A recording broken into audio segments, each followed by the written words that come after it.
అందరికీ నమస్కారం. ముందుగా అందరికీ ఉగాది శుభాకాంక్షలు. అయితే మనకి ఈరోజు ఆదివారం లేదా భానువారం నాడు మనకి మార్చి 30వ తేదీ 2025న మనకు కొత్త ఏడాది మొదలైంది, కొత్త వారం కూడా మొదలైంది అనమాట. అయితే మనం ఈ ఏడాది గురించి కొన్ని వాక్యాలు చర్చించుకుందాం. అన్నిటికన్నా ముందు ఈ ఏడాది పేరు విశ్వావసునామ సంవత్సరం అనమాట. ఇది ఈ ఏడాది ఏదైతే ఉందో దీనికి అధిపతి సూర్యభగవానుడు అనమాట. ఇది కలియుగంలో 5126వ సంవత్సరం. అంటే కలియుగం మొదలయ్యి ఇప్పటికీ 5126 సంవత్సరాలు ఉంది. దాని తర్వాత మనకి హిందూ క్యాలెండర్లో 60 సంవత్సరాలు ఉంటాయి కదా. అయితే ఆ క్యాలెండర్లో ఇది 39వ సంవత్సరం.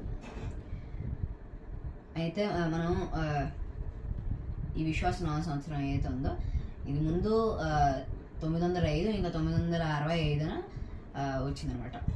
మనం నైవేద్యంగా ఉగాది పచ్చడిని స్వీకరిస్తాం. అయితే ఆ నైవేద్యాన్ని తీసుకునే ముందు మనం దేవుడిని ఇది ఒక ప్రార్థనగా అడిగి దాన్ని స్వీకరించాలన్నమాట.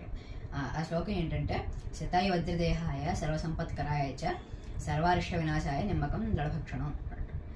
అంటే 100 ఏళ్ళు బలమైన శరీరంతో, వజ్రం లాంటి శరీరంతో సంపత్తులన్నీ మనకి ఉండేట్టుగా, ఇంకా ప్రతి అరిష్టం వినాశనం అయిపోయేట్టుగా దీవించమని దేవుడిని కోరుకుంటూ ఆ నైవేద్యాన్ని స్వీకరిస్తున్నాను అని కోరుకుంటున్నాను అన్నమాట దేవుడికి.